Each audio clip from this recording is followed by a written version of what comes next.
कैसे हैं आप लोग? आप देख रहे हैं शाही पाठशाला और मैं हूं बीके सिंह। ट्रिकी जीएस की पढ़ाई कर रहे हैं और ट्रिकी जीएस के एपिसोड में अभी हम आपको बताने जा रहे हैं लॉर्ड चेम्सफोर्ड के बारे में।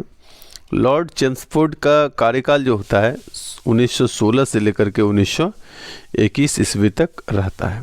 तो आइए सबसे पहले हम लोग जानते हैं एक ट्रिक के माध्यम से कि चेम्सफोर्ड के समय में मुख्य घटनाएं क्या क्या घटित हुई थी, और इसको सीखेंगे हम लोग एक ट्रिक के माध्यम से। और ट्रिक का भाव इस प्रकार से है, आप ध्यान से सुनेंगे और अच्छे से समझ में आएगा।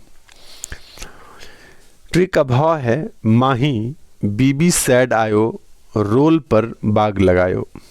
क्या हुआ? माही बीबी सैड आयो रोल पर बाग लगायो।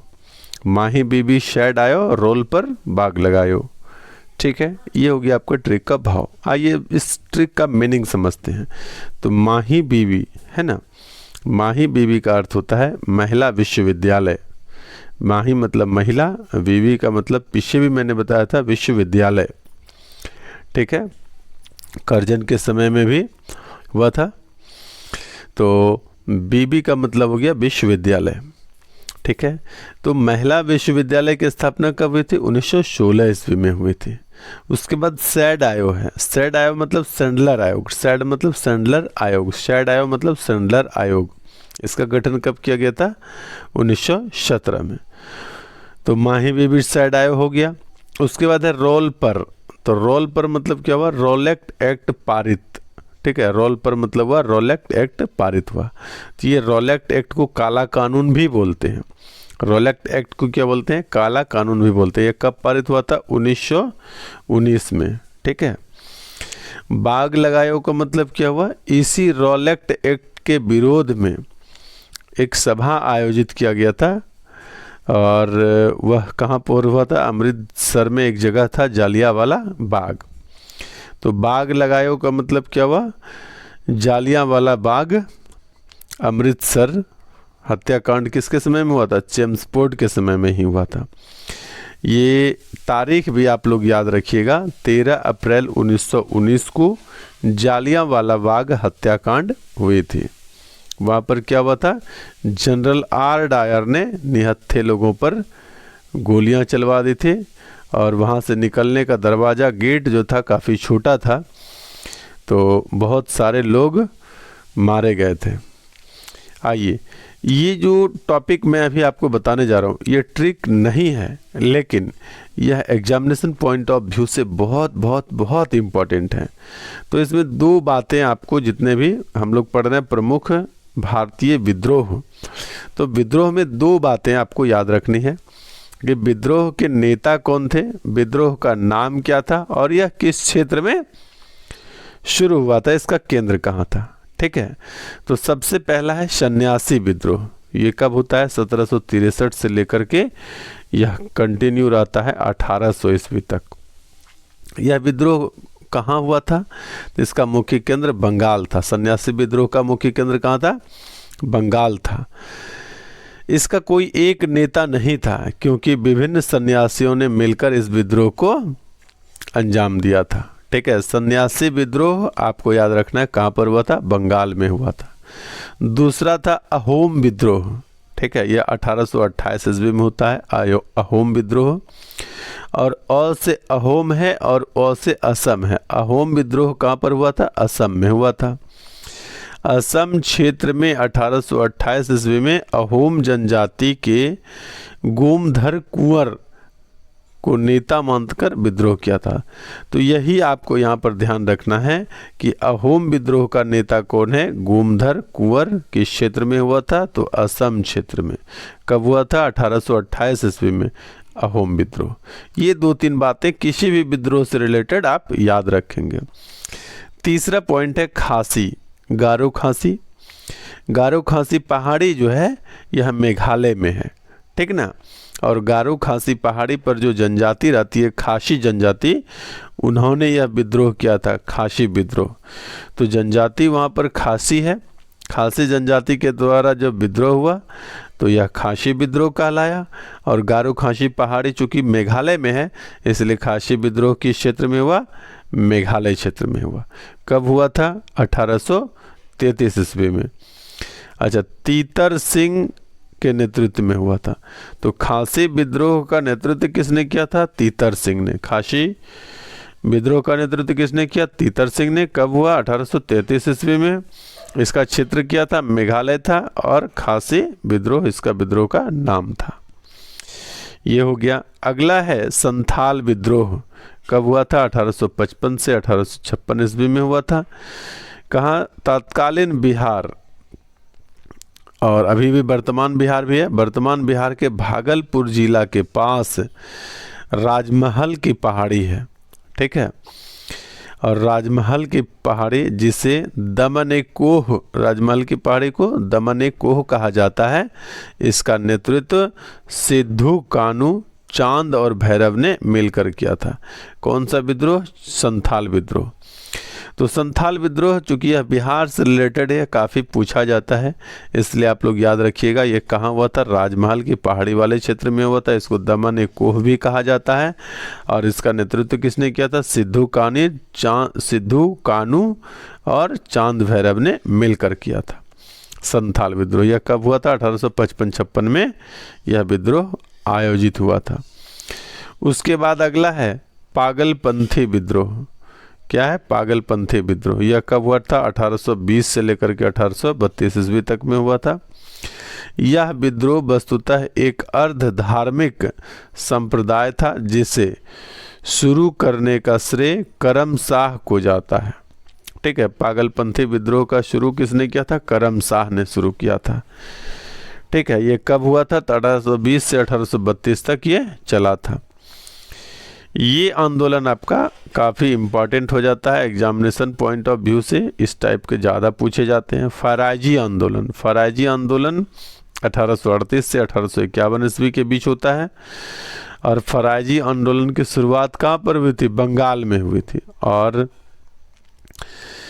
कहता है फरीदपुर निवासी हाजी शरीयतुल्लाह ने किया था।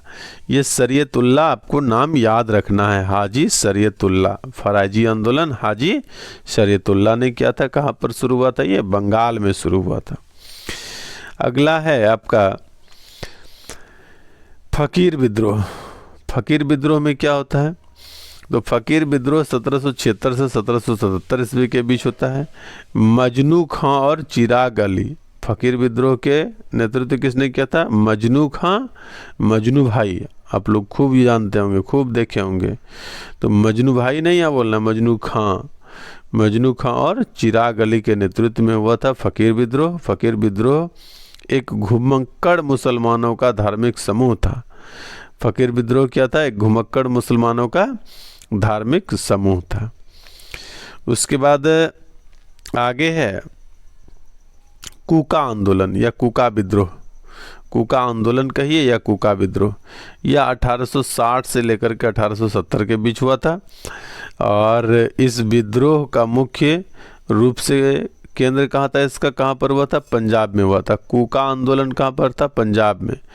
जिसके नेता भगत जवाहर मल और बाबा राम सिंह थे। कूका आंदोलन, कूका विद्रोह के नेता कौन थे? भगत जवाहर मल या राम सिंह, बाबा राम सिंह। कोल विद्रोह, ये इसका संबंध भी तत्कालीन बिहार और वर्तमान में झारखंड से है, ठीक है।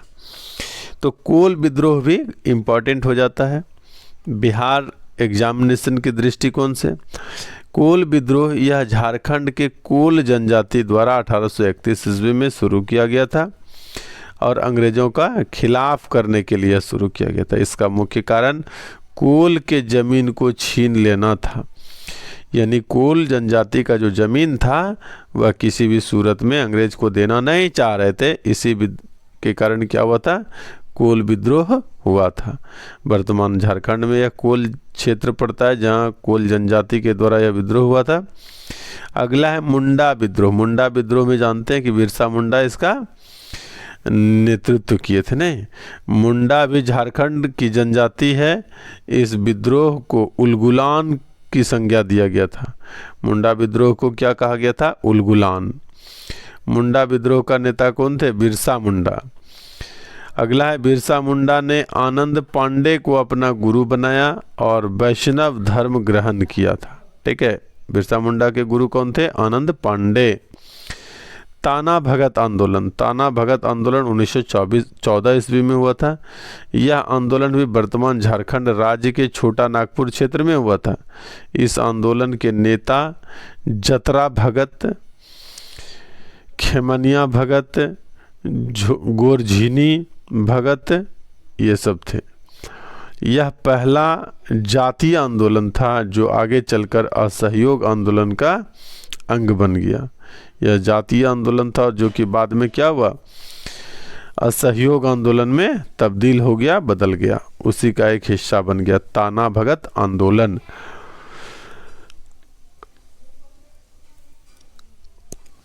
अगला है नागा आंदोलन। नागा आंदोलन की शुरुआत वर्तमान नागालैंड में हुआ था। इसका मुख्य उद्देश्य प्राचीन रीति रिवाज को स्थापित करना था, जिसका नेता जदो नाग था। जदो नाग। नागा आंदोलन के नेता कौन थे? तो इसका नेता थे जदो नाग। अब है किसान आंदोलन। किसान आंदोलन के बारे में थोड़ा विस्तृत जानकारी दिया हुआ यहाँ पर, उसको देख लेते हैं। किसान आंदोलन इस विद्रोह का सबसे बड़ा कारण अंग्रेजों की भू राजस्व व्यवस्था थी। इसमें बिहार, बंगाल और उड़ीसा के क्षेत्र में जमींदारी व्यवस्था यानी अस्थाई बंदोबस्त लागू था, जो कुल ब्रिटिश भूमि का 19% भूमि पर लागू था। रैयतबाड़ी, दूसरी भू राजस्व व्यवस्था रैयतबाड़ी व्यवस्था थी, जो मद्रास, मुंबई के क्षेत्र में लागू था। यह कुल ब्रिटिश भूमि का 51% पर लागू था। तीसरा है महालवाड़ी व्यवस्था। यह कुल भूमि का 30% भूमि पर लागू था। इन भू राजस्व व्यवस्था के कारण ही किसानों ने विद्रोह किया था। चलिए आगे है नील आंदोलन। नील आंदोलन कहाँ पर हुआ था? नील आंदोलन की यदि बात करें तो यह बंगाल में हुआ था। ठीक है, इस विद्रोह की जानकारी दीनबंधु मित्र की रचना नील दर्पण नाटक से मिलता है। तो यहाँ पर एक जवाब हो गया आपका, नील दर्पण क्या है? तो पूछेगा नील दर्पण क्या है? कविता है, नाटक है, उपन्यास है, क्या है? तो आप कहेंगे कि नील दर्पण एक नाटक है। इसके लेखक कौन है? दीनबंधु मित्र। दीनबंधु मित्र। ठीक है। नील आंदोलन का नेता दिगंबर विश्वास और विष्णु विश्वास, ये नाम दोनों याद रखिएगा। ठीक, नील आंदोलन के नेता कौन थे? दिगंबर विश्वास और विष्णु विश्वास। इस विद्रोह में हरीश चंद्र मुखर्जी यानी हिंदू पैट्रियट के संपादक, हिंदू पैट्रियट के संपादक कौन थे? हरीश चंद्र मुखर्जी, जिसको बोलते हैं HC मुखर्जी। चलिए, महत्वपूर्ण भूमिका निभाई, ये हो गया। नील आंदोलन की शुरुआत बंगाल के नदिया जिला से हुआ था। नील आंदोलन की शुरुआत कहाँ हुआ था? बंगाल के नदिया जिला से। लेकिन अंग्रेजों ने इस विद्रोह को जल्द ही दबा दिया था। अगला है पावना विद्रोह। यह विद्रोह बंगाल के पावना जिला में हुआ था। आंदोलन का नेता ईशान चंद्र राय और शंभू पाल थे। उसके बाद है आपका दक्कन विद्रोह। क्या है? दक्कन विद्रोह। दक्कन विद्रोह का कहना है कि यह विद्रोह महाराष्ट्र एवं गुजरात के क्षेत्र में गुजराती और मारवाड़ी साहूकारों के खिलाफ किया गया था। ठीक है, दक्कन विद्रोह किस क्षेत्र में हुआ था? गुजरात वाले क्षेत्र में हुआ था।